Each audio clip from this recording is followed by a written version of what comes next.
Bonsoir à tous. Vous allez bien? Vous êtes sûr de cela? Je ne sais pas si vous faites partie de ceux qui ont été privés d'électricité aujourd'hui. Vous étiez dans le noir. Là, c'est bien, on est revenu dans la lumière. Chose extraordinaire, quand bien même il n'y aurait pas de courant, nous sommes toujours dans la lumière de Jésus.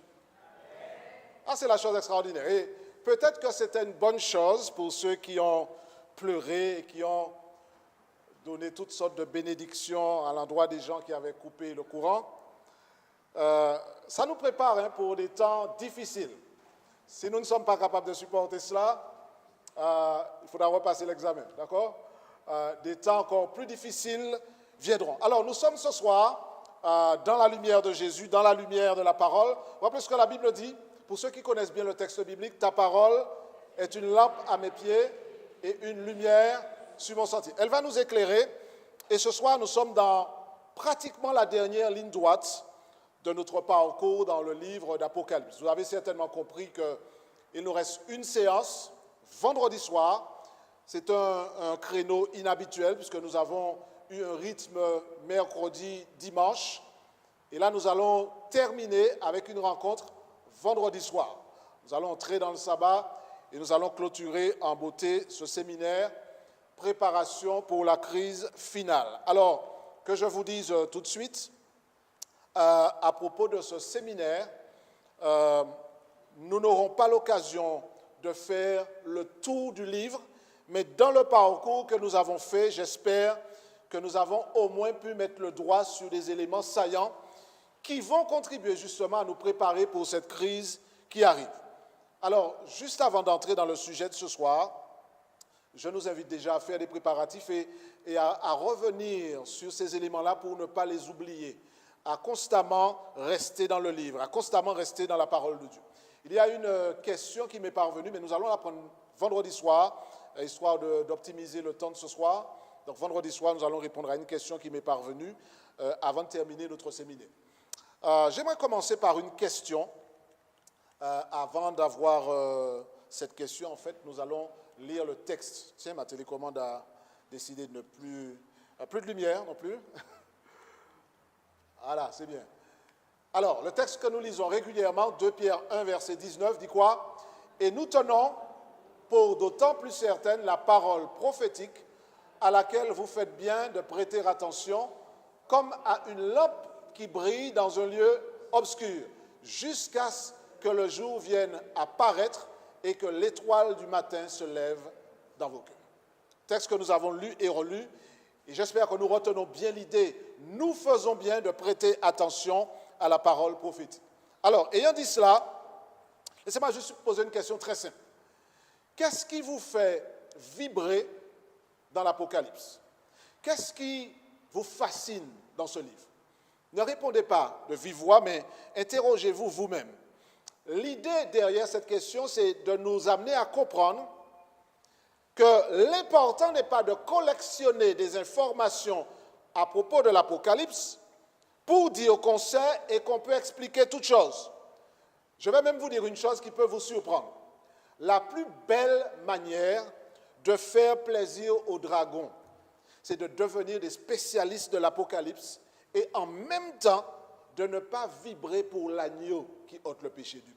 Ça fera plaisir aux dragons. Nous connaissons tout, nous pouvons expliquer tous les mystères, mais nous n'avons pas choisi de nous placer résolument du côté de l'agneau. Alors là, ça fera la joie du dragon et de ses alliés. Vous avez compris que pendant ce séminaire, préparation pour la crise finale, nous avons essayé de faire quoi? De nous faire redécouvrir ou découvrir l'agneau et le projet qu'il a pour vous, pour moi, pour nous tous, pour tous ceux qui le suivent. Et ce séminaire a voulu aussi nous mettre en garde contre les ruses, la supercherie, les contrefaçons du dragon et de ses alliés. Donc, tout cela pour nous amener à être prêts pour la crise finale.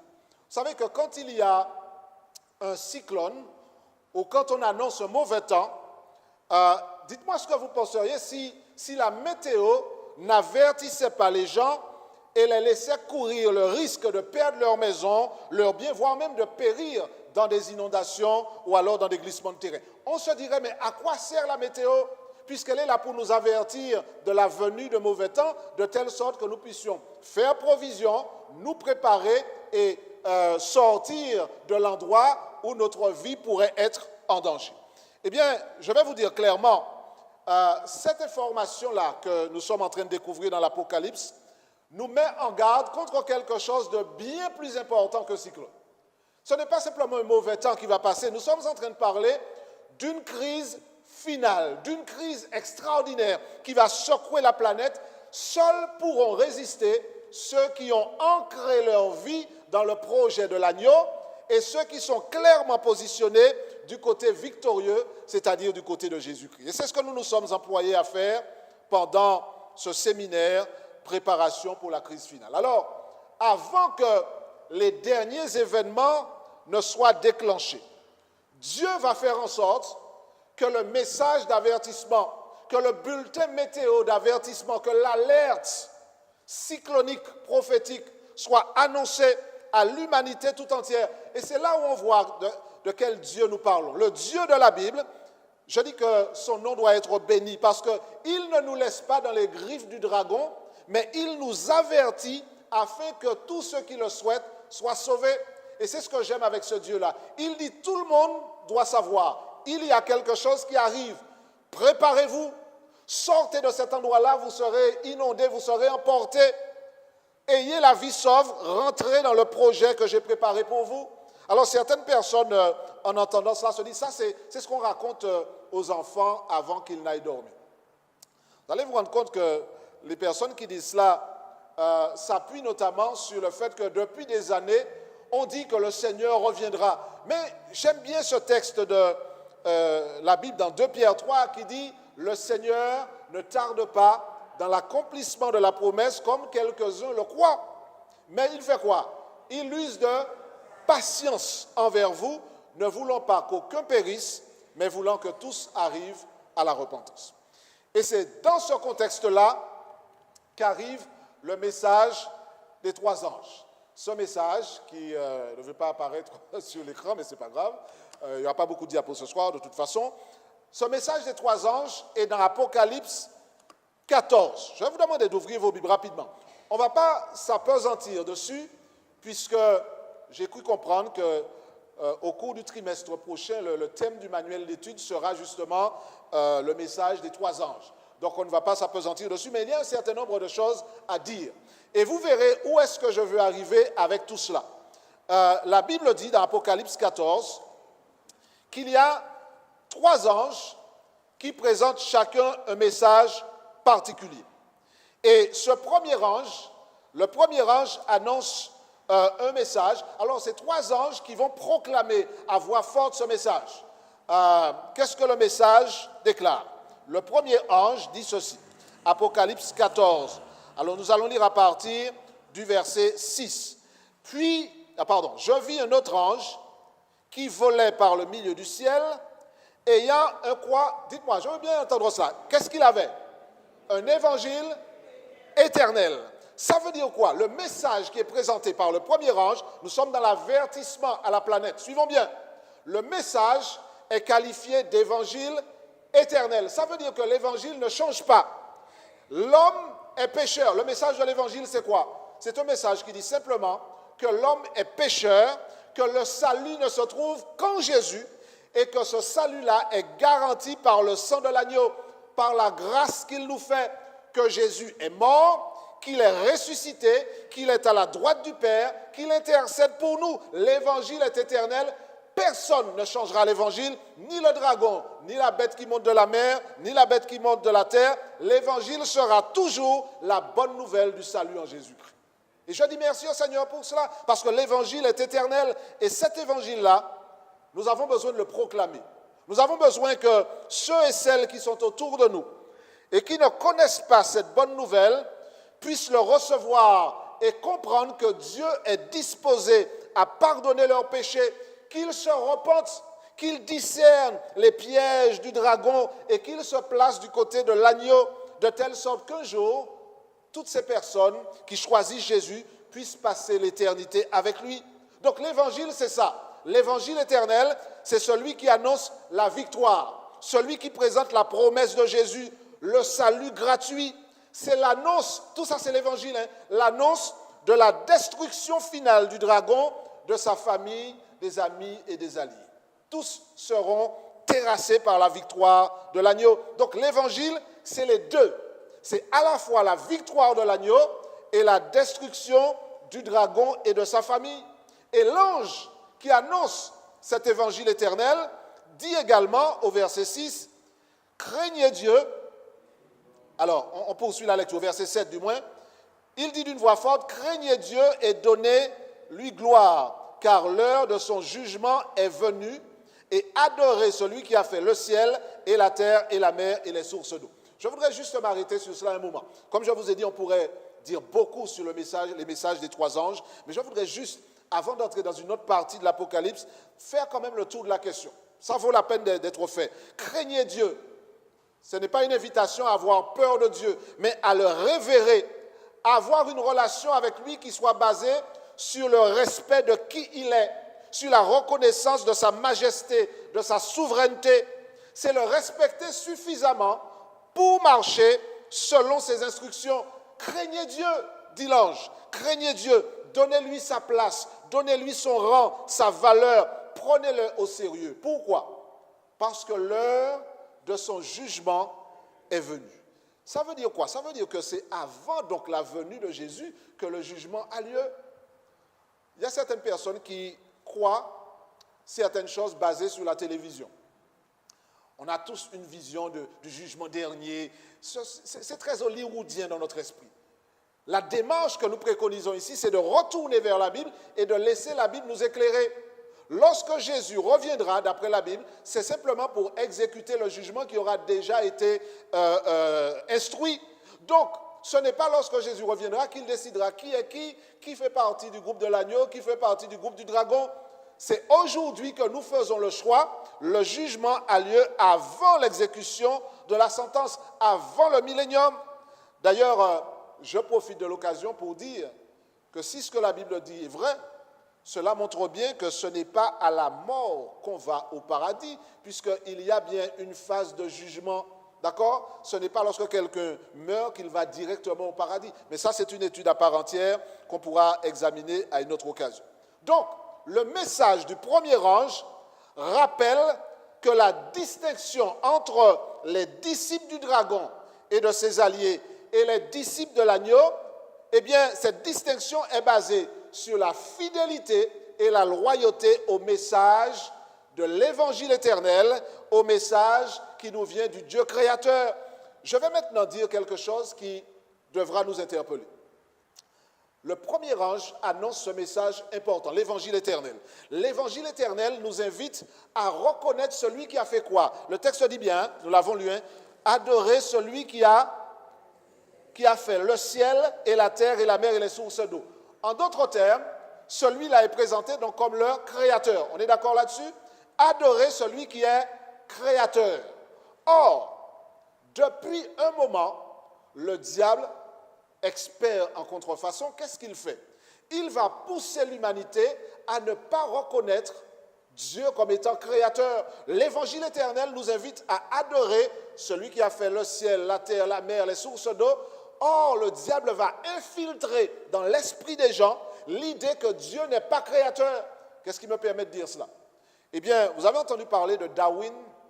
Darwin, c'est un scientifique anglais, britannique, qui a fait de grands travaux et qui est devenu très célèbre, notamment lors de la parution de son livre en 1859, de l'origine des espèces, qui est en fait un pilier de la théorie de l'évolution. Et chose extraordinaire, je dis cela en passant, chose extraordinaire, alors que Darwin, qui devient un pilier, qui remet en cause l'acte créateur de Dieu, parce que la théorie de l'évolution, c'est quoi? C'est faire en sorte que les gens croient que les choses sont arrivées par hasard et que les choses sont livrées elles-mêmes. Il n'y a pas un Dieu derrière tout cela. Or, quand Darwin fait paraître en 1859 de l'origine des espèces, on est dans la même période où Dieu va susciter un peuple qui va, en 1863 notamment, retenir comme nom officiel adventiste du 7e jour, mettant l'accent sur le sabbat qui est totalement lié à la création. Donc, le mouvement annoncer l'évangile éternel, notamment qui met en avant le Dieu créateur, vient contrecarrer un mouvement diabolique qui consiste à faire croire que Dieu n'existe pas et que la création est le fruit du hasard plutôt que le résultat de l'amour et de la puissance de Dieu.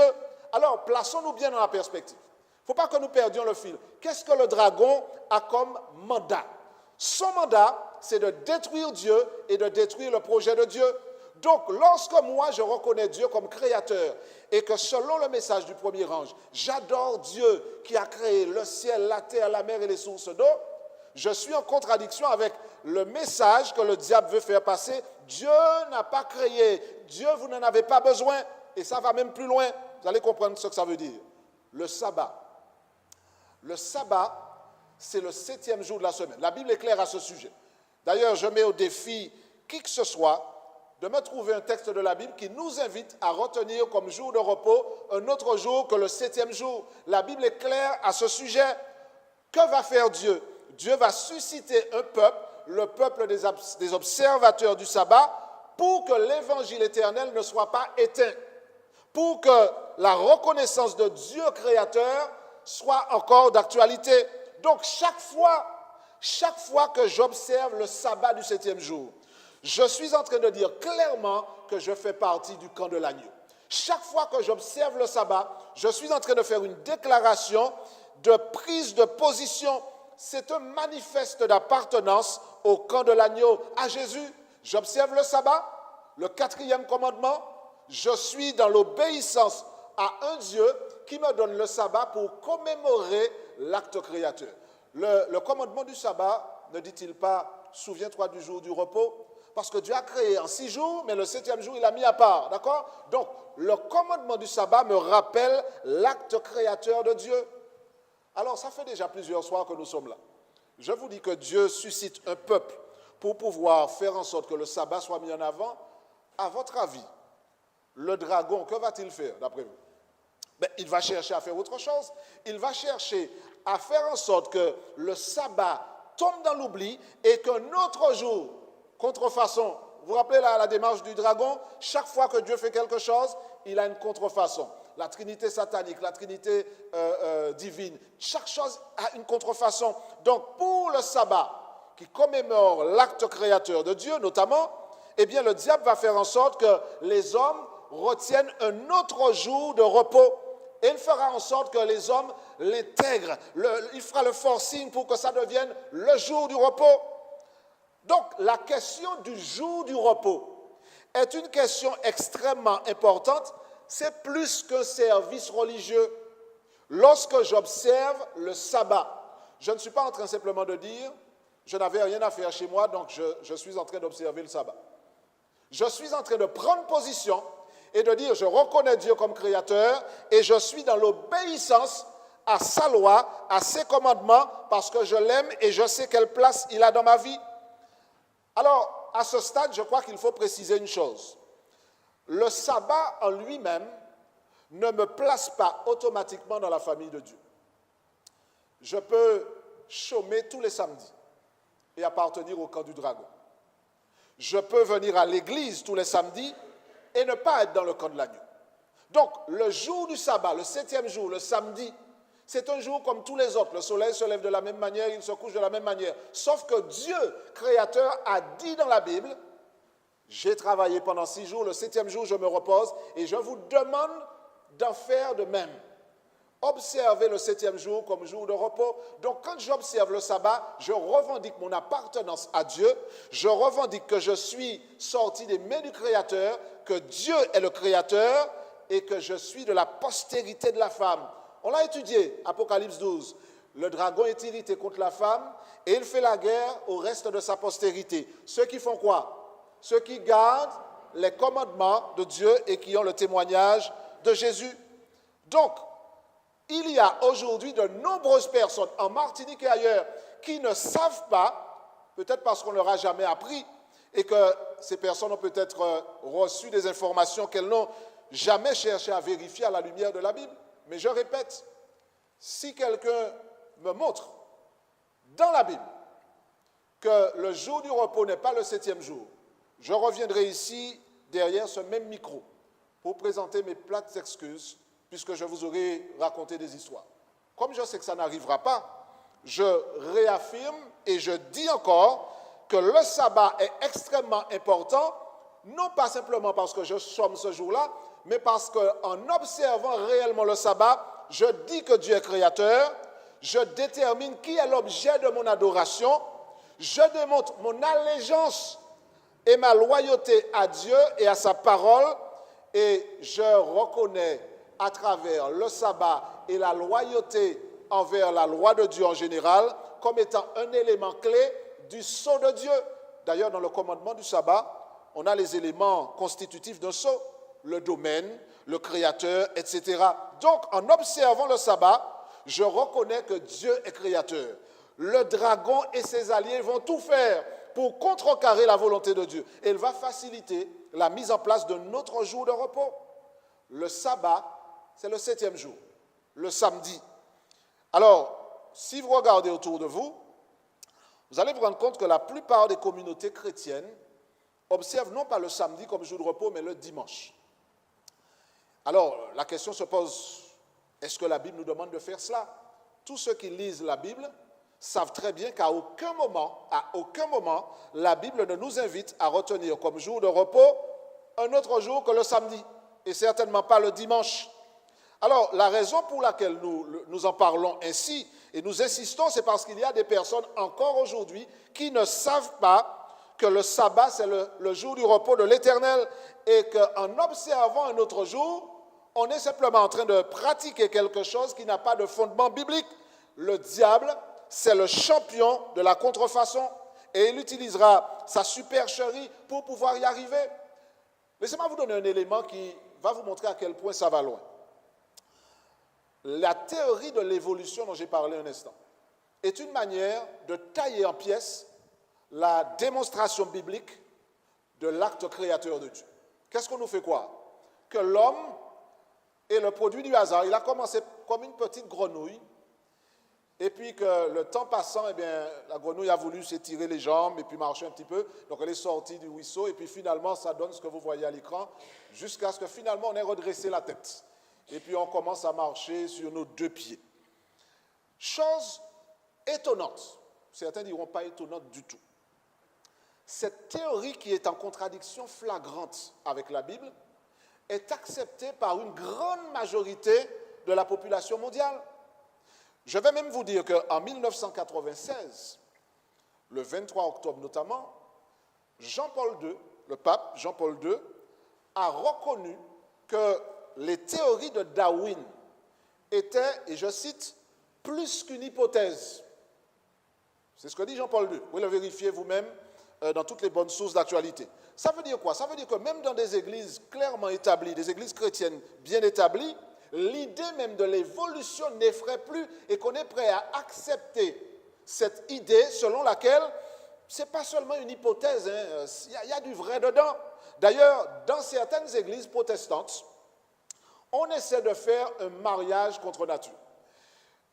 Lorsque j'étais à l'université, j'ai découvert un certain nombre de choses que certainement vous savez, mais pour vous donner juste l'essentiel de la chose, certaines églises protestantes, pour ne pas accepter pleinement l'évolution, sont arrivées à faire un mariage où on marie l'évolution et la création.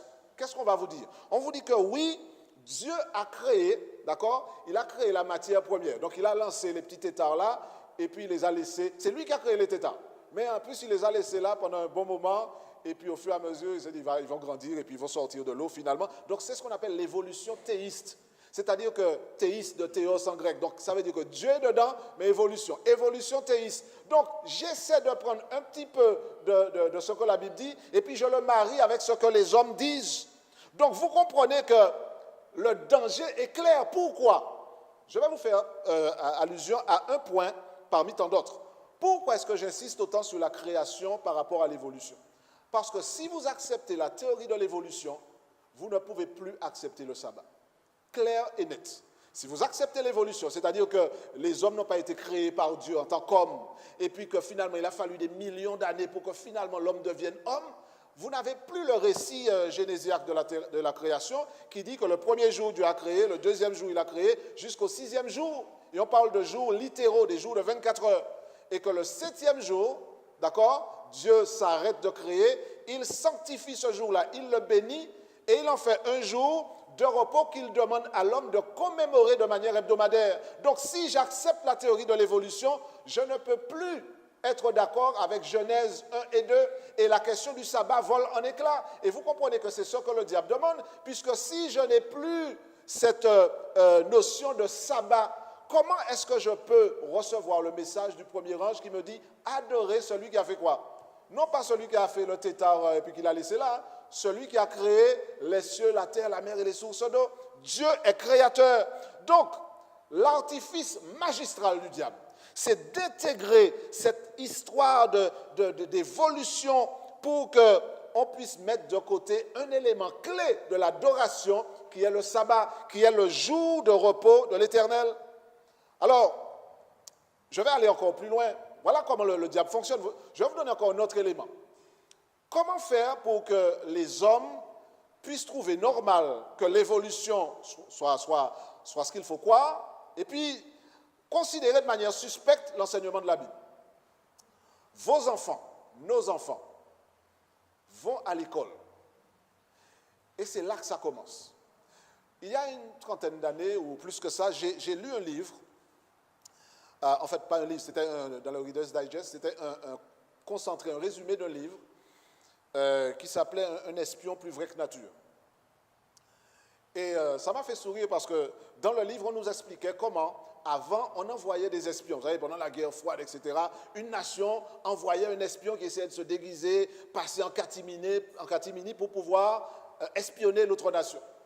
Mais ça ne marchait pas toujours. Parfois, les espions se faisaient prendre. Et ils ont trouvé une idée géniale. Comment faire en sorte qu'un espion puisse arriver à faire un travail? Et ils se sont dit, on va créer un espion de l'intérieur. Donc, ils ont envoyé quelqu'un. Ils ont fait en sorte que cette personne fasse un enfant dans le pays. Et l'enfant qui est né, ils l'ont élevé, ils l'ont façonné, ils l'ont formaté pour qu'il devienne un espion. Plus vrai que nature. Il était citoyen du pays qu'il était censé espionner. Et c'était un espion plus vrai que nature. Il est parti de l'intérieur. C'est exactement comme cela que le diable fonctionne. La théorie de l'évolution qui va détruire la notion de sabbat et d'adoration est infiltrée dans l'esprit de nos enfants. Vous savez ce que j'ai découvert il y a quelques années? Que l'Assemblée de l'Europe, c'est terrible ce que nous sommes en train de dire là, a fait les recommandations suivantes. Je vous donne quelques extraits, mais vous pouvez trouver ça sur les bonnes sources bien documentées, Internet et ailleurs. En conséquence, article 19, en conséquence, l'Assemblée parlementaire encourage les États membres, en Europe donc, et en particulier leurs instances éducatives. 1. Article 19, alinéa 1. En conséquence, l'Assemblée parlementaire, encourage donc les instances éducatives. 1. À défendre et à promouvoir le savoir scientifique. Alinéa 2. À renforcer l'enseignement des fondements de la science, de son histoire, de son épistémologie et de ses méthodes, aux côtés de l'enseignement des connaissances scientifiques objectives. Je vais plus loin, vous allez voir. À rendre la science plus compréhensible, plus attractive et plus proche des réalités du monde contemporain. Jusque-là, ça sonne bien, et puis c'est après que ça se gâte. Alinéa 4. À s'opposer fermement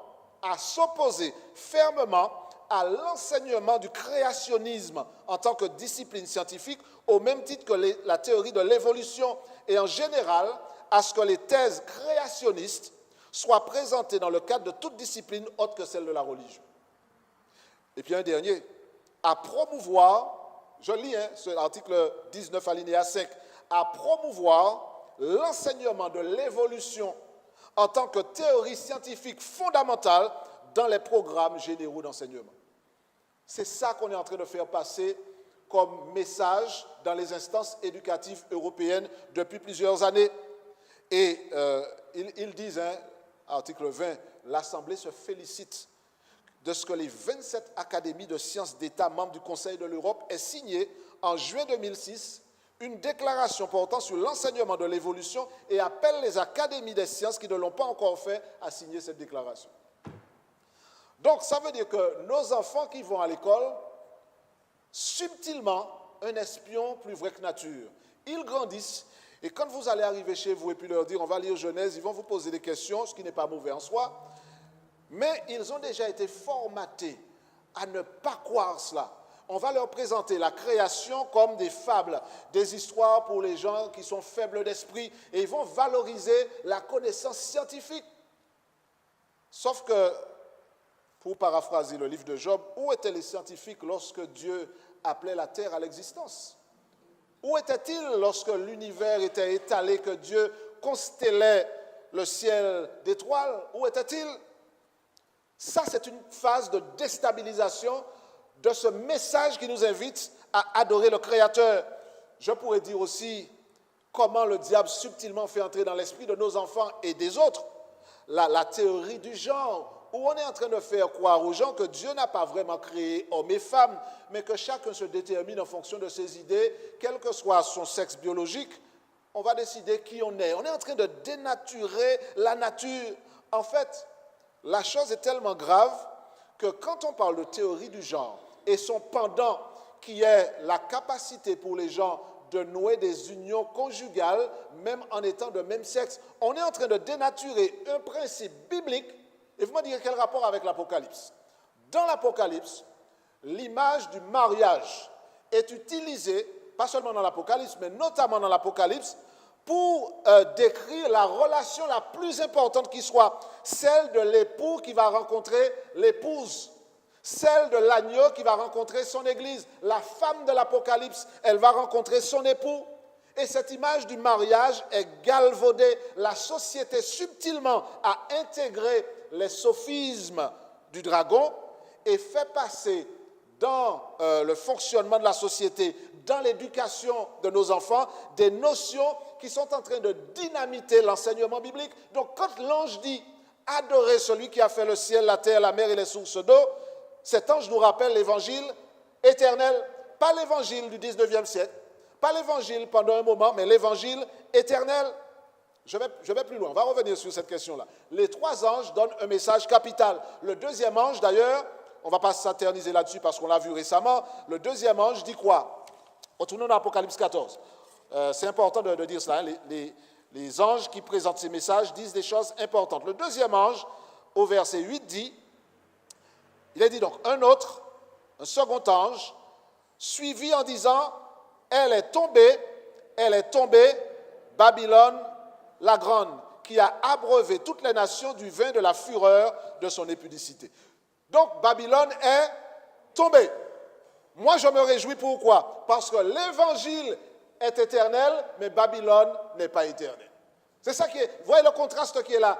L'évangile éternel est annoncé, mais Babylone n'est pas éternelle parce que Babylone est tombée. Le troisième ange, il dit quoi? Allons rapidement. Le troisième ange dit ceci, nous sommes au verset 9. Un troisième ange les suivit en disant d'une voix forte, « Si quelqu'un adore la bête et son image, et reçoit une marque sur son front ou sur la main, il boira lui aussi du vin de la fureur de Dieu, versé sans mélange. » Ça veut dire que c'est pur jus, hein, force maximum, d'accord? Il boira lui aussi du vin de la fureur de Dieu, versé sans mélange dans la coupe de sa colère.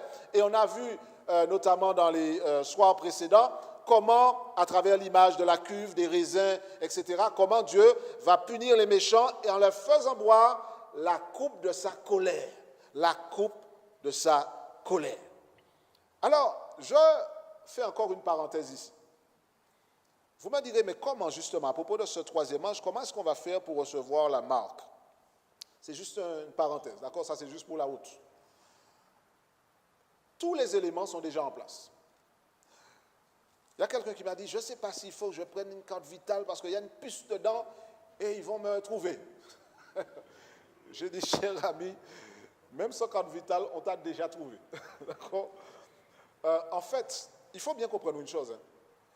Alors, écoutez avec des oreilles intelligentes ce que je vais dire maintenant, pour ne pas dénaturer les propos que je vais tenir. Tout est déjà en place pour que si ça doit se faire d'une certaine manière ou d'une autre, il n'y ait aucune difficulté à le faire. Elle dit, je vais me cacher. Nous, tous qui sommes là, nous avons carte vitale, nous avons carte bleue, carte verte, toutes les couleurs de carte. Nous les avons, nous sommes sur Internet, nous sommes sur WhatsApp, nous sommes partout. En fait, ça prendrait moins de temps de nous dire où est-ce qu'on n'est pas, plutôt de dire où est-ce qu'on est. D'accord? Donc, l'idée de savoir, est-ce qu'on pourra nous repérer pour pouvoir nous dire, tu veux acheter, tu veux vendre? Eh bien, prends la main. Par exemple, je dis carte de crédit, carte vitale, le système bancaire. Vous vous rendez compte que je peux rester ici et puis envoyer de l'argent pour quelqu'un au Bangladesh en 30 secondes? Mais comment ça peut se faire? Mais mon compte, il est là, il est à Fort-de-France. Comment? C'est là que j'ai déposé les 25 euros, 26, pardon. C'est là que j'ai déposé les 26 euros. Comment je fais pour arriver ça au Bangladesh? Le système est en place. Le système est en place. Alors, je vais même aller plus loin. Dernièrement, vous ne vous rappelez pas, parce que ça fait une décennie, il y avait un confinement. Une décennie symbolique. D'accord? Vous avez déjà oublié ça, il y avait un confinement. Tout le monde a reçu un ordre. Restez chez vous. Tout le monde a entendu. À un moment même, on a dit aux gens, ne vous déplacez pas de plus de 10 kilomètres. Et pour pouvoir sortir, on nous faisait remplir un papier qu'il fallait montrer pour contrôler. Donc la capacité d'un gouvernement à imposer un certain nombre de choses sur ses citoyens est déjà... Ça, c'est un jeu d'enfant. Donc il ne faut pas imaginer qu'il faudra mettre en place des tas de choses. Bagaïla, Zala, Mamaïla. Je ne suis pas en train de dire que le confinement, c'est... Je dis que le système, la mécanique, le mécanisme, c'est un jeu d'enfant. C'est déjà là. Donc quel que soit ce qu'on va mettre dedans, histoire de mettre tout sur... le monde, si vous voulez voyager, il faut avoir pris le vaccin. Si vous voulez faire ci, il faut respecter ça, il faut montrer tel papier. Donc le système est déjà en place pour qu'un État, un gouvernement, puisse, vous savez, en un clin d'œil, puisse imposer quelque chose à une population. Donc il ne faut pas croire qu'on est encore loin, que les choses auront du mal à se faire. Non, les choses vont se faire très facilement. Le système est déjà en place. Et ça, c'est quelque chose de clair, net et précis. D'accord? D'ailleurs, si vous pensez que vous pouvez aller au Bangladesh, puisque c'est le pays qui est retenu ce soir, et puis acheter quelque chose là avec votre carte, mais vous allez retrouver en Martinique, quand vous allez regarder votre compte, vous allez voir que ce que vous avez acheté au Bangladesh, eh bien la somme, les 22 euros, juste pour vous laisser quand même quelques monnaies, les 22 euros sont sortis, même si c'est au Bangladesh que vous avez mis la carte dans la machine. C'est extraordinaire, ça. Le système est déjà en place. Donc, ce n'est pas la peine de courir à aucun endroit, vous êtes déjà fiché. D'accord? On vous connaît tous. La question est, est-ce que l'agneau me connaît? Est-ce que je connais l'agneau? Et est-ce que, quel que soit le système qui sera en place, ma loyauté envers l'agneau demeurera intacte? Et c'est ce qui va me permettre de résister, de traverser la tribulation. Ce n'est pas aller me cacher et puis couper en 10 ma carte de crédit. Ça ne changera rien du tout. Maintenant, allons plus loin, parce qu'il y a un certain nombre de choses que je veux vous dire ce soir. Au verset 12 et 13, pour quand même dire les choses bien, de Apocalypse 14, je rappelle un élément qu'on fait trop souvent passer à la trappe. Apocalypse 12, 13. Apocalypse 14, versets 12 et 13. C'est ici la persévérance des saints qui gardent les commandements de Dieu et la foi de Jésus. Les saints, c'est-à-dire vous et moi, nous ne sommes pas là pour faire la guerre à la bête. Notre rôle, c'est de persévérer. C'est ici la persévérance des saints. Notre rôle, c'est de persévérer dans la sainteté, à garder les commandements de Dieu, à avoir la foi de Jésus, à témoigner pour l'agneau. Et le Seigneur lui-même, c'est lui qui remportera la victoire sur la bête. D'ailleurs, vous vous rappelez dans Apocalypse 12, on l'a vu, ils le vainquirent par le sang de l'agneau. C'est la victoire de l'agneau qui devient notre. Et ça, c'est quelque chose d'important. Ils peuvent rester debout parce qu'ils maintiennent une relation avec l'agneau. C'est leur seule sauvegarde. Donc, en analysant les messages des 3 anges, nous apprenons qu'avant que le jugement de Dieu ne s'abatte, il y aura cette grande proclamation de l'évangile éternel dans le monde entier. Cette proclamation permettra à ceux qui ne l'ont pas encore fait de faire alliance avec l'agneau, de rejoindre sa famille et de quitter les rangs de la bête et de ses alliés, de la bête et du faux prophète. Ça rappelle l'expérience d'Élie sur le mont Carmel. Il y a un choix qu'il faudra faire clairement et ce choix-là se fait aujourd'hui. Alors, certaines personnes m'interrogent et me disent, pasteur, est-ce que finalement on n'est pas déjà arrivé à la fin? Le temps est proche, la crise finale, c'est maintenant. J'ai reçu cette question-là de nombreuses fois. Et à l'époque où le Covid battait son plein, quelqu'un m'a même demandé, pasteur, confirme-moi, parce que moi je suis persuadé que cette histoire de Covid-19, c'est une des 7 dernières plaies. Ah oui, il m'a dit, les gens meurent comme des mouches, ils tombent. C'est vrai, il y a beaucoup de personnes qui ont perdu la vie, oui. Mais je lui ai dit, il faut étudier la Bible. Notre seule sauvegarde, c'est dans l'étude des Écritures. Je lui ai dit, non, ce n'est pas une des 7 dernières plaies. Pourquoi? Nous l'avons vu dimanche soir, lorsque nous avons parlé des 7 coupes.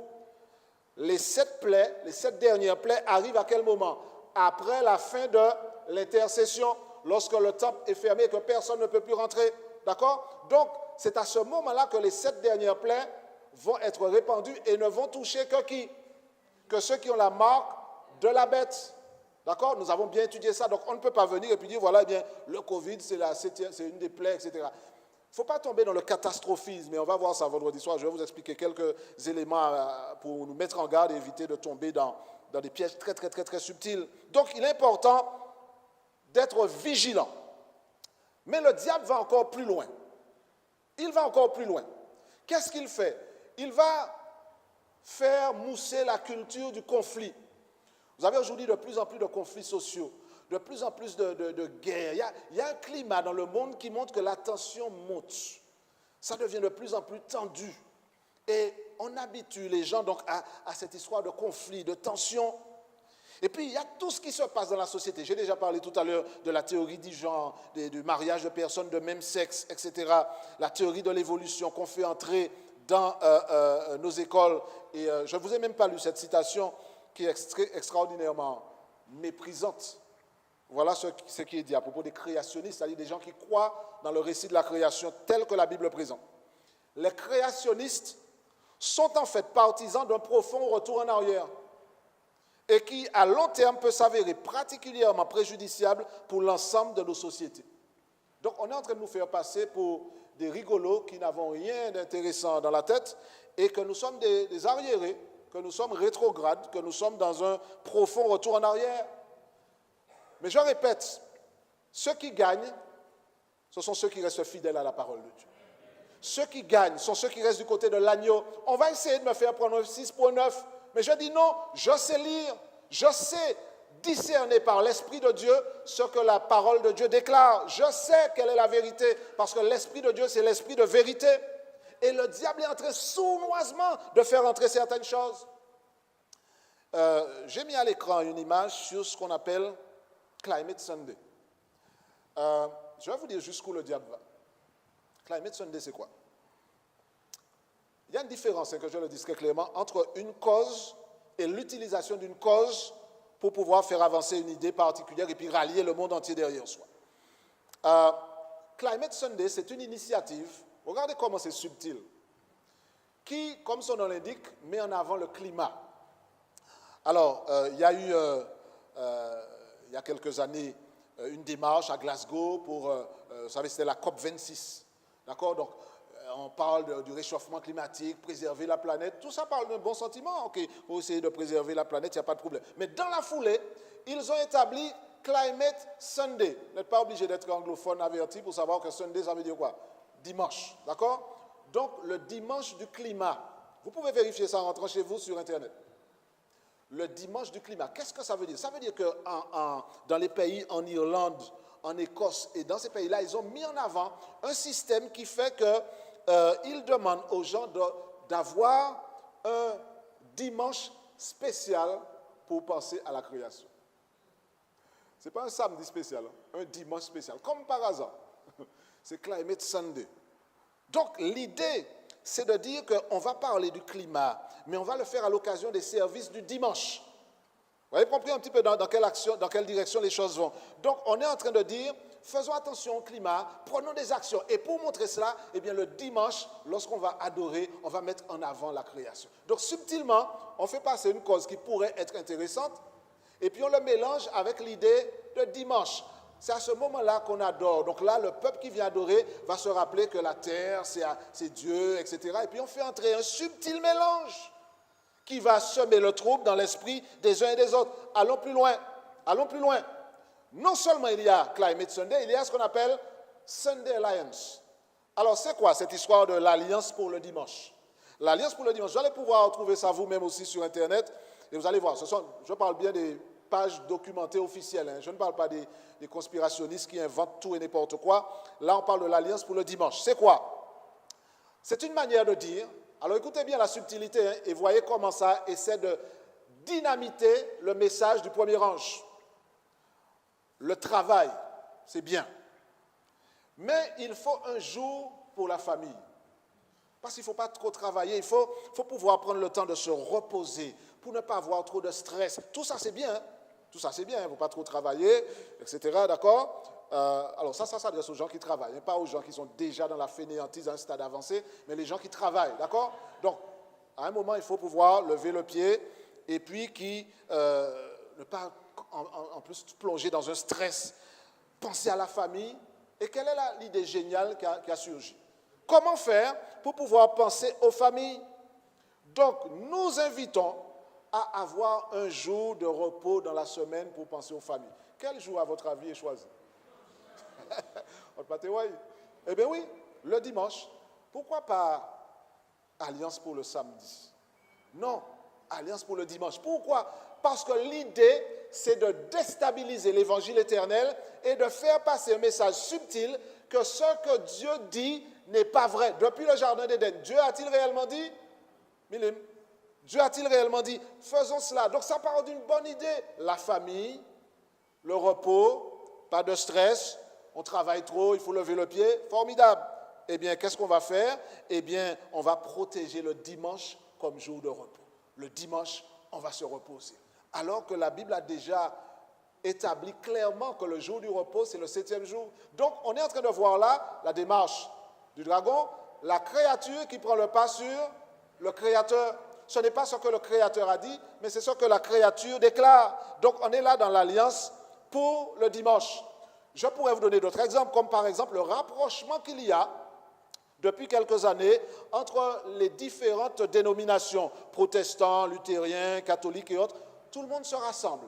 On est en train de se rassembler. Alors, l'idée de se rassembler, c'est quelque chose qui en soi n'est pas mauvais. Se rassembler n'est pas mauvais. Le problème, c'est qu'on se rassemble autour de quoi? Si on se rassemble autour de ça, alléluia, c'est ce que la Bible dit, hein, que tout le monde vienne se rassembler autour de Jésus. Sauf que là, on se rassemble pour dire quoi? Vous l'avez certainement entendu, en 2017. 2017, c'était quoi? Vous vous rappelez la date? 2017, c'était une année particulière. 2017, on célébrait les 500 ans de cet acte extraordinaire de la réforme.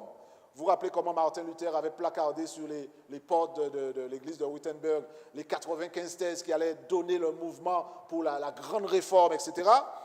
Eh bien, en 2017, plusieurs dirigeants religieux, protestants, catholiques et autres, se sont rassemblés et ont dit que finalement, nous avons fini de protester. La protestation est terminée. C'est fini, d'accord? Donc, on se rassemble et on va tous revenir au bercail. Vous avez entendu parler de la démarche initiée par Tony Palmer, Kenneth Copeland et tous les grands dirigeants qui se sont rassemblés et qui ont voulu faire cause commune. Alors, je répète, je parle ici de système et de fonctionnement. Je remercie le ciel qu'il y a dans la Bible des éléments qui nous permettent de dire que Dieu a ses enfants partout.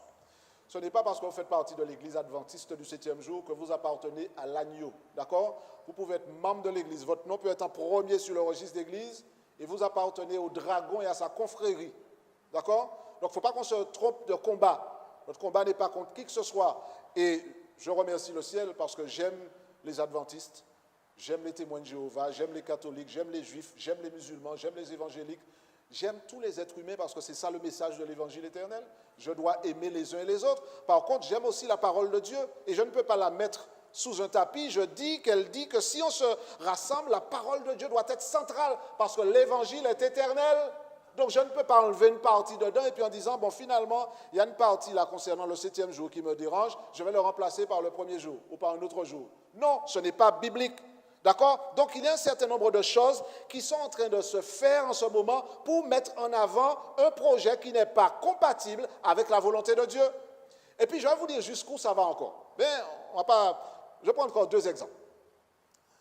J'ai découvert il y a à peu près 2-3 semaines, je suis abonné à plusieurs revues aux États-Unis, et ils m'ont envoyé, il y a quelques semaines, quelque chose qui m'a fait froid dans le dos. Ce n'est pas quelque chose de nouveau, hein. Vous avez vu sur les réseaux sociaux beaucoup de choses qui ressemblent à cela. Mais dans cela, j'ai trouvé que c'est particulièrement pernicieux. Dans le Colorado, on propose aux enfants à l'école des activités extrascolaires. Vous savez que ça se fait. Ceux qui sont dans le milieu éducatif savent qu'il y a l'école, et puis après l'école, les enfants peuvent s'inscrire pour faire quoi, du steel band, des jeux d'échecs ou bien autre chose, des activités extrascolaires. Devinez ce qu'on propose aux enfants. J'ai mis une image, je ne sais pas si on peut la projeter, je ne sais plus comment ça s'appelle, l'école, les activités parascolaires satanistes. On dit, les enfants, venez, voilà, peut-être trop petit pour vous voyez ici, The Satanic Temple. Ça veut dire le temple satanique. D'accord? Et on invite vos enfants. Ça se passe en 2023, hein, si vous pouvez voir les dates là. Donc, il y a une prochaine d'ailleurs, le 12 avril et le 17 mai. D'accord? Alors, dans le Colorado. Ce qui est dit en haut là, vous savez c'est quoi? C'est terrible de dire ça. Et chers enfants, venez vous amuser dans le club de Satan d'après l'école. Voilà là où on est en train d'arriver maintenant. Ça veut dire que nos enfants, alors ça se passe aux États-Unis, mais vous savez, tout ce qui se passe là-bas finit par se répandre. Donc on est en train d'inviter les enfants à un club satanique d'activités parascolaires. Je me dis, mais qui ça qui était encore? Où est-ce qu'on va aller? C'est-à-dire qu'on est arrivé à un stade où le diable essaie de s'infiltrer et on lui ouvre la porte. Dernièrement, pour ceux qui s'intéressent à la musique, il y a eu la remise des prix des Grammy Awards. Vous avez entendu parler des Grammys, c'est des récompenses qu'on donne aux artistes qui sont les meilleurs chanteurs, les meilleurs musiciens, etc. Et un des artistes, justement, a interprété un chant qui glorifie l'adultère d'ailleurs, avec sataniste, et ça a fait d'ailleurs beaucoup parler parce que Satan est revenu en plein pot dans la cérémonie des Grammys. Il est partout. Il s'infiltre partout. Et ce n'est pas de la science-fiction, je vous parle de la réalité. Nous sommes dans le monde, mais nous ne sommes pas du monde. Les valeurs du monde ne sont pas les nôtres. Voilà où nous sommes. Donc tout cela, tout ce qu'on est en train de voir là, ne fait qu'annoncer une fin qui ne fait aucun doute. On peut être très bien installé dans le monde. On est là, on est chez soi, on regarde la télé, on vient, on parle, on s'amuse, on fait beaucoup de choses, et puis on oublie que tout ça va se terminer de manière terrible. Et je voudrais juste, pour pouvoir aborder le tout dernier segment, vous inviter dans Apocalypse 19. Tout ce qu'on a dit là conduit à une fin.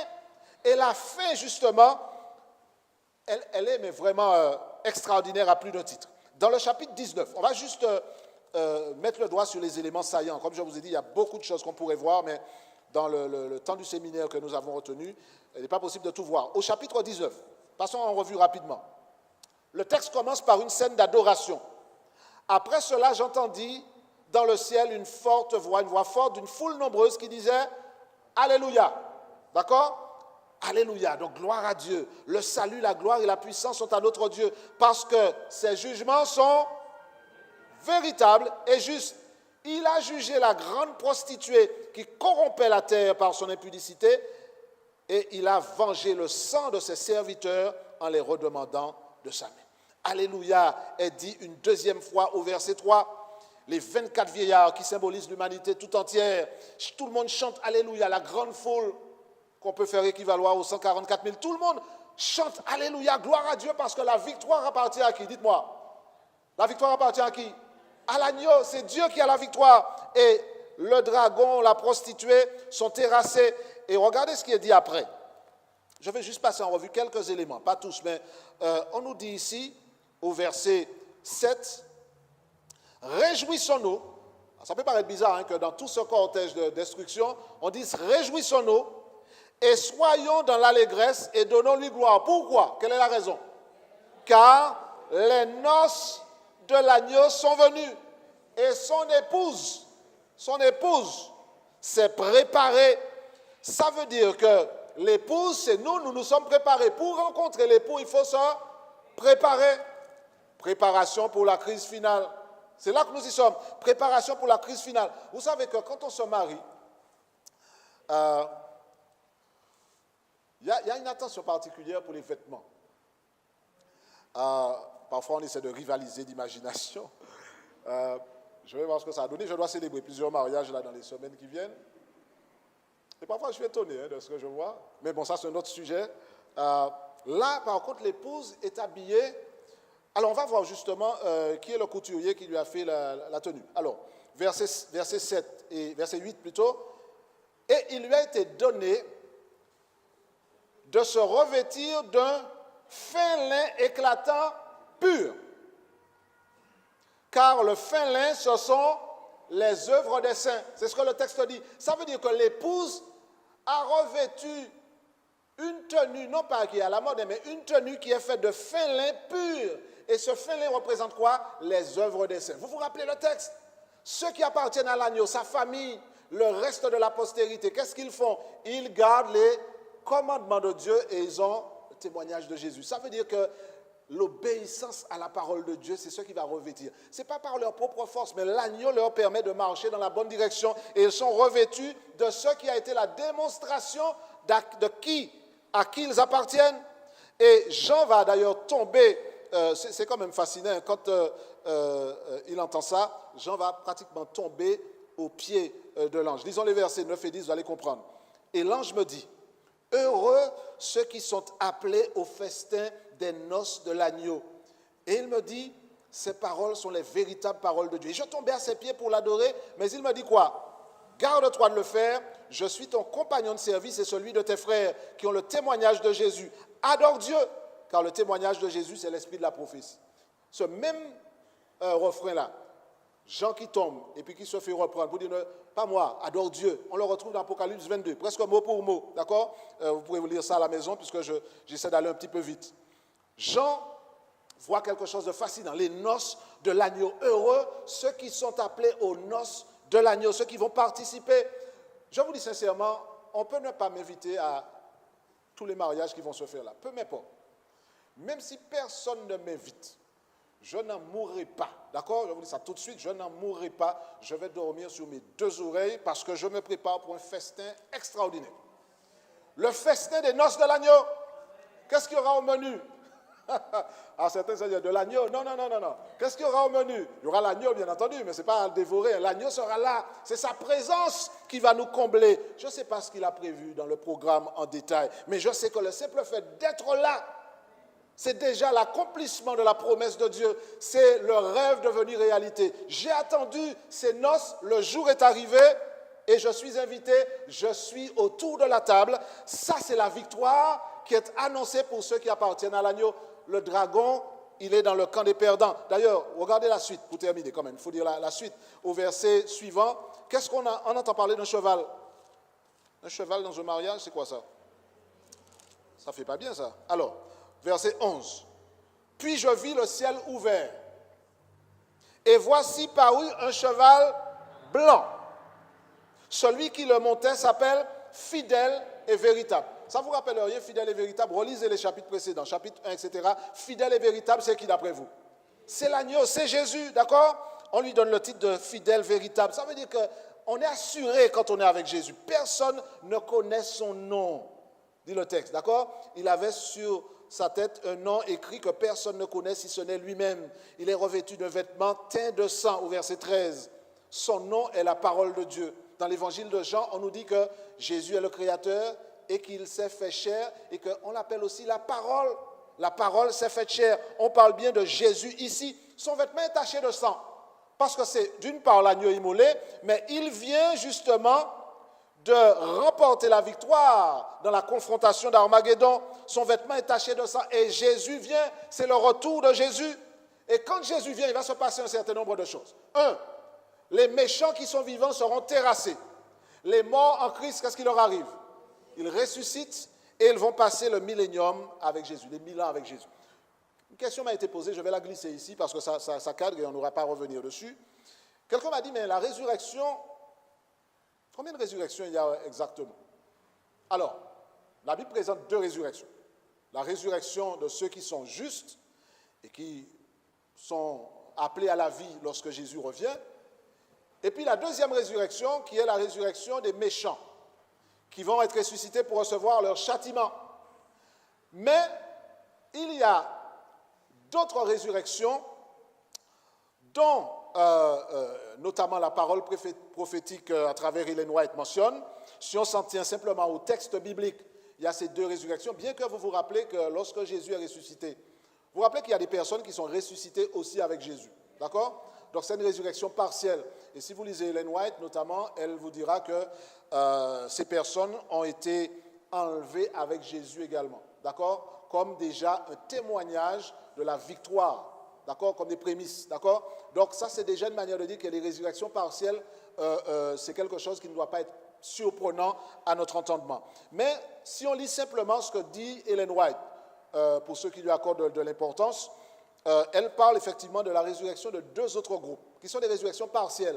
Vous vous rappelez que dans Apocalypse 1, verset 7, on vous dit, « Voici, il vient sur les nuées, et tout œil le verra, même ceux qui l'ont percé. » Ça veut dire que quand Jésus reviendra, on peut comprendre parfaitement que ceux qui l'ont percé, ceux qui ont joué un rôle particulier dans son exécution, seront ressuscités de manière partielle pour le voir revenir, pour leur dire, voilà, vous l'avez crucifié, mais il revient celui que vous avez crucifié. Donc, on peut très bien faire équivaloir cette déclaration-là avec cela.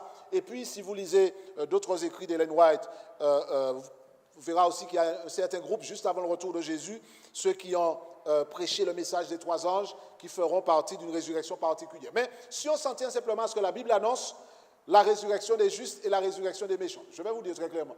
Peu importe combien de résurrections qu'il y a, 2, 3, 4, 5, 10, 14, peu importe. Tout ce qui m'intéresse, c'est que si je ne suis pas vivant au moment où Jésus revient, que je sois là lorsque Jésus revienne et qu'il dise « Je ressuscite ceux qui m'appartiennent », si je suis dans la tombe, que je ressuscite pour faire partie de ceux qui vivront l'éternité avec. C'est ce qui m'intéresse. Je l'ai dit au départ, certaines personnes sont plus intéressées par le nombre de résurrections, par la couleur du dragon, par le nombre de centimètres que sa corne faisait, par la longueur de sa queue, peu importe.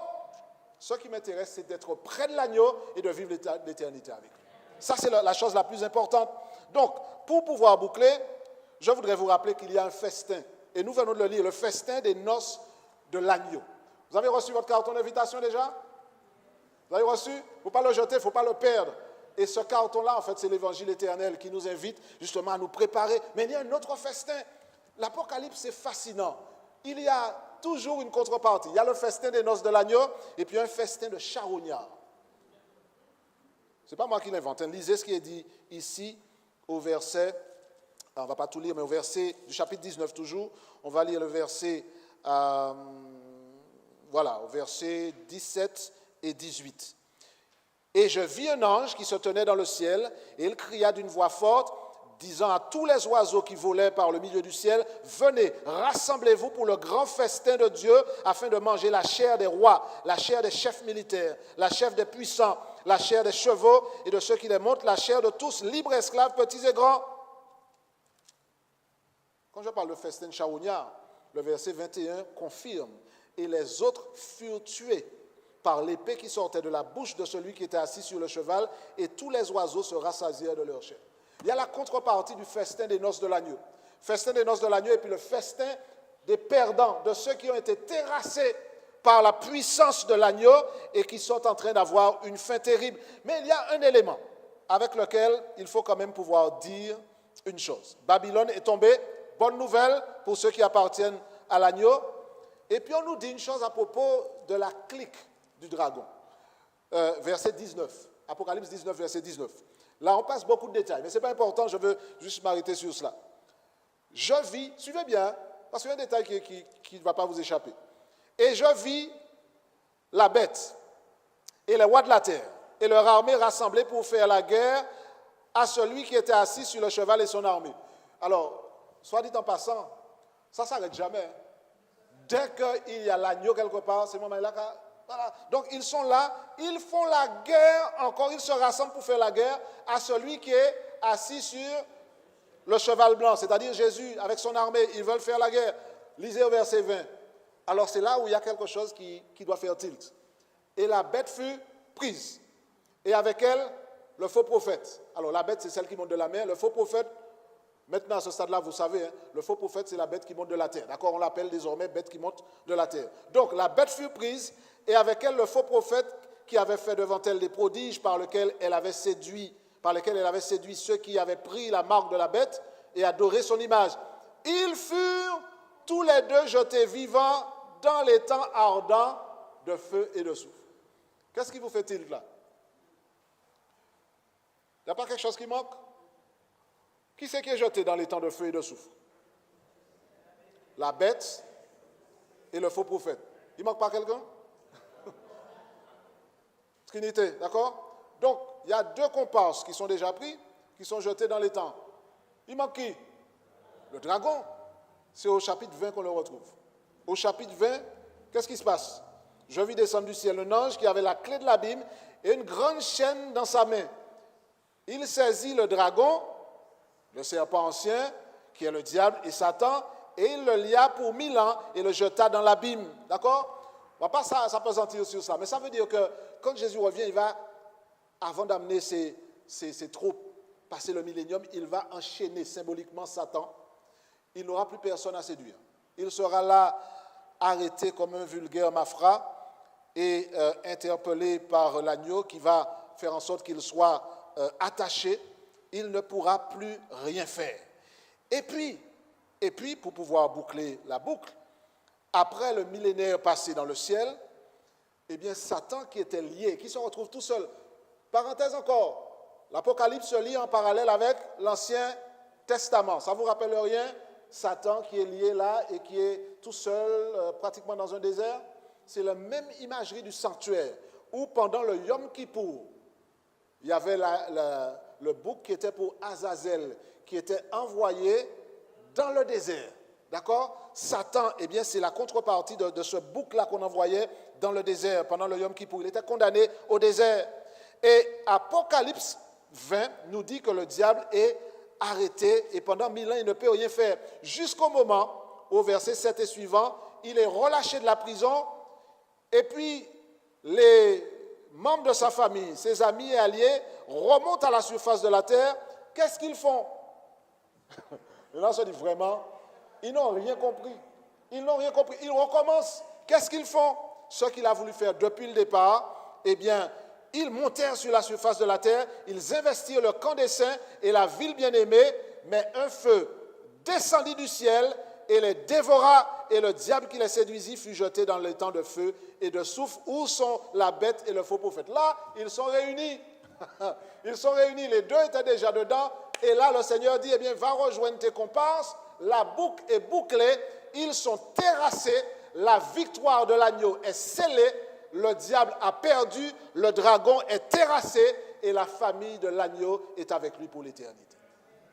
Voilà ce que l'Apocalypse est en train de nous apprendre. Et je vais vous dire mieux, quand on sera dans le ciel, pendant ces 1000 ans, avant de revenir sur la terre, on aura l'occasion de réaliser la justesse des jugements de Dieu, mais je ne résiste pas à l'idée de vous faire voir que ce qu'on sait déjà, moi je pense qu'il faut le lire, parce que si on ne lit pas ça, on ne va pas quand même avoir cette dose de vitamines spirituelles dont on a besoin dans un monde aussi pourri que le nôtre. Apocalypse 21, versets 3 et 4. Puis je vis descendre du ciel, verset 2 d'abord, je vis descendre du ciel d'auprès de Dieu la ville sainte, la nouvelle Jérusalem, puisque Babylone, elle est tombée, d'accord? Par contre, la ville sainte, la nouvelle Jérusalem, ça c'est la cité de Dieu, préparée comme une épouse qui s'est parée pour son époux. On est toujours dans la métaphore du mariage. Et j'entendis du trône une forte voix qui disait, « Voici le tabernacle de Dieu avec les hommes. Il habitera avec eux et ils seront son peuple. Et Dieu lui-même sera avec eux. » Et le verset 4 dit, « Il essuiera toute larme de leurs yeux. La mort ne sera plus. Il n'y aura plus ni deuil, ni cri, ni douleur, car les premières choses ont disparu. » Waouh! C'est extraordinaire. L'Apocalypse ne me fait pas peur. L'Apocalypse ne me fait pas peur. Au contraire, pour moi, je sens des sons de délivrance. Je prends déjà l'odeur de la terre promise. La chose arrive. La grande tribulation vient. La crise finale est là. Mais nous sommes prêts. Nous sommes prêts à l'affronter. Et puis, pour dire la vérité de manière claire, il y a un dernier verset que je voudrais vous faire lire. Parce que dans Apocalypse 21, on dit tout cela. On nous dit même que la ville, au verset 22 et 24, je vis point de temple dans la ville, car le Seigneur, Dieu Tout-Puissant, est son temple, ainsi que l'agneau. La ville n'a besoin ni de soleil, ni de la lune pour l'éclairer, car la gloire de Dieu l'éclaire, et l'agneau est son flambeau. Extraordinaire. Quand nous serons dans cette ville-là, eh bien, je vous donne un petit aperçu au chapitre 22. On termine, il n'y a plus de chapitre après ça. On est arrivé à la fin. Si vous lisez le chapitre 22, le refrain qui revient le plus souvent, quand vous serez à la maison, vous verrez ça. Viens, Et puis l'agneau qui répond, je viens. Il y a une sorte d'antiphonie. Viens, je viens. Dans l'Apocalypse 22, c'est extraordinaire. Mais je lis le verset 1 et 2. Il me montra un fleuve d'eau vive, un fleuve d'eau de la vie, limpide comme du cristal qui sortait du trône de Dieu et de l'agneau. Au milieu de la place de la ville et sur les deux bords du fleuve, il y avait quoi? Un arbre de vie, produisant 12 fois des fruits, rendant son fruit chaque mois, et dont les feuilles servaient à la guérison des nations. Oh, oh, oh, oh. Il y a un problème là. Puisque, en principe, au chapitre 21, on nous dit qu'il n'y a plus ni deuil, ni cri, ni douleur, ni maladie, etc. Et puis là, j'apprends qu'il faudra prendre le remède rasier, ou qu'est-ce que c'est que ça? C'est quoi ça? Il faut savoir, parce que le texte dit on devra prendre les feuilles qui servent à la guérison des nations. Alors personnellement, je vous dis, si c'est pour tomber malade là-haut, je n'ai pas envie d'aller là, ça ne m'intéresse pas. Alors soyons clairs, le texte n'est pas en train de parler de phytothérapie ou de soins par les plantes. D'accord? Il n'y a pas de maladie. Dans le royaume que l'agneau est allé nous préparer, il n'y a pas de maladie. Il n'y a pas de mort. C'est ce qu'on a lu. Ce royaume-là n'a aucun sens s'il faut aller là et puis consulter régulièrement pour soigner ces maladies. Rappelez-vous, cette image-là, on est dans l'imagerie. Le texte dit que la ville n'a pas besoin de lune ou de soleil parce que l'agneau est son flambeau. Donc nous sommes dans une image qui montre que les nations n'ont pas besoin d'être guéries, il n'y a pas de maladie. Mais elles marchent, ces nations-là, dans la lumière de Jésus. Elles marchent dans la paix, parce qu'avant les nations étaient en clash les unes avec les autres. Mais là, depuis que Jésus est venu et que nous sommes auprès de cet arbre de vie, notez au passage le parallèle avec le jardin d'Éden, l'arbre de vie et puis l'arbre de vie. On le retrouve au début et à la fin. Le livre de la Bible embrasse le paradis perdu et le paradis retrouvé. L'arbre de vie n'est pas un arbre dans lequel on va cueillir des feuilles pour pouvoir se guérir d'une quelconque maladie, mais c'est un symbole qui nous invite à comprendre que la lumière de Jésus nous amènera à marcher en paix les uns avec les autres, noirs, blancs, quelles que soient les nations qui se seront rassemblées sous le drapeau de l'agneau, nous marcherons ensemble dans la paix, dans l'harmonie, dans la lumière de Jésus. Et le texte se termine d'Apocalypse, je lirai les 2 derniers versets, celui qui atteste ces choses dit, oui, je viens bientôt, Amen, viens Seigneur Jésus. Il n'y a que ça dans Apocalypse 22. On n'a pas tout vu. Que la grâce du Seigneur Jésus soit avec nous tous. Si après ça nous pas aimé Apocalypse, c'est ce que nous fait. Alors c'est vrai qu'on peut lire le livre et puis voir toutes sortes de détails bizarres dedans, mais il n'y a pas cela dans Apocalypse. Pour moi, Apocalypse, c'est l'agneau. C'est l'agneau qui revient, la victoire de l'agneau, l'assurance de ma place dans le royaume, la certitude que le dragon sera terrassé. Je vais m'arrêter là pour ce soir, même si j'ai coupé une partie dedans. Et vendredi soir, nous allons voir qu'est-ce que cela signifie pour nous. Et comment aujourd'hui, on peut déjà démontrer que notre place est dans la nouvelle cité, la Jérusalem de Dieu qui va descendre du ciel. Comment nous allons démontrer clairement, en évitant des pièges. Je vais vous montrer quelques sophismes du diable, comment subtilement le diable essaie de faire entrer des choses dans notre tête. Je vous ai donné quelques échantillons. Ce soir, je dis au Seigneur Jésus, parce que tu viens bientôt, parce que la certitude ne peut même pas être ébranlée dans l'esprit de ceux qui ont compris. Continue de nous éclairer, Seigneur, jusqu'à ce que nous arrivions dans la lumière de Jésus, que nous marchions avec lui, que nous puissions profiter de l'éternité avec Dieu, que rien ni personne ne nous sépare de l'agneau et du message de l'agneau. Que l'évangile éternel soit en nous, soit sur nos lèvres. Proclamons l'évangile éternel. Magnifions le nom du Seigneur Jésus. Et préparons-nous pour cette crise finale de laquelle nous pourrons sortir vainqueurs parce que nous tenons les mains de l'agneau et nous avançons avec lui. Je voudrais prier, avant qu'on prenne notre chantème, avec tous ceux qui veulent se joindre à moi ce soir. Que vous soyez ici ou que vous soyez derrière votre écran. Si vous voulez dire au Seigneur, Seigneur, je ne veux pas rater ce rendez-vous, le festin des noces de l'agneau. Je veux y être. Je veux être là, Seigneur. Après cette vie terrible, marquée par la souffrance, la maladie, la mort et tout, je veux être là avec toi. Parce que je sais qu'aujourd'hui, c'est le moment de prendre position du côté de la vérité, du côté de l'agneau, de rejeter la supercherie du diable. Je veux marcher avec toi jusqu'au moment où tu m'introduiras dans l'éternité. Est-ce qu'il y a quelqu'un qui veut se joindre à moi? Je ferai cette prière pour moi, mais j'aimerais y associer tous ceux qui veulent le signifier en se mettant debout, alors que nous avons prié avant de prendre notre chantème pour nous séparer. Et je vous rappelle que vendredi soir, à 18h45, dernier rendez-vous, très important, dernier rendez-vous vendredi soir. Soyons tous là, soit par Internet ou en présentiel, pour que nous ayons cette dernière rencontre dès 18h45. Mais ce soir, je voudrais prier et demander à Dieu sa grâce et sa bénédiction. Inclinons la tête et prions notre Père qui est dans les cieux. Notre Dieu, notre Père, quelle joie de savoir qu'il y a un mariage qui se prépare et que nous n'aurons pas besoin d'enjamber des fenêtres ou de passer par une porte dérobée derrière pour avoir en cachette un morceau du festin, parce que c'est toi-même qui nous invites. Tu nous invites, Seigneur, et tu ne nous demandes pas de payer à l'entrée. Tu nous demandes simplement d'accepter la victoire obtenue par le sang de l'agneau. Tu nous demandes simplement, Seigneur, d'être du côté de la vérité, de résister aux supercheries du dragon et de ses alliés, de prendre clairement position pour Jésus. Et s'il y a, Seigneur, de ceux qui n'ont pas encore pris position pour Jésus, en disant « je veux appartenir à ce groupe qui garde les commandements de Dieu, y compris le sabbat du 7e jour », marcher avec Jésus dans la fidélité jusqu'à ce qu'il revienne nous prendre pour nous faire participer à ce grand festin. Seigneur, accomplis cela en nous tous ici ce soir. Ceux qui sont derrière leur écran et qui s'associent à nous pour dire « oui Seigneur, moi aussi, je veux que tu reviennes et que je sois avec toi dans l'éternité, dans ce grand festin. » Seigneur, garde-nous fidèles jusqu'à ce moment et que rien ni personne ne nous sépare de ta parole, de tes promesses et de l'amour que tu voues à tes enfants. Nous te demandons toutes ces grâces dans le nom de Jésus et pour ta gloire. Amen. Que Dieu nous bénisse, que sa parole demeure dans nos cœurs. Rendez-vous vendredi soir, 18h45. Que Dieu nous bénisse tous.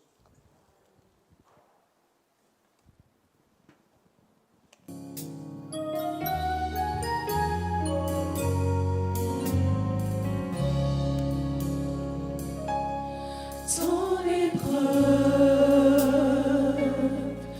faisons-lui confiance dans la douleur. Il te soulagera, mon ami. Tu dois te lui faire, car il nous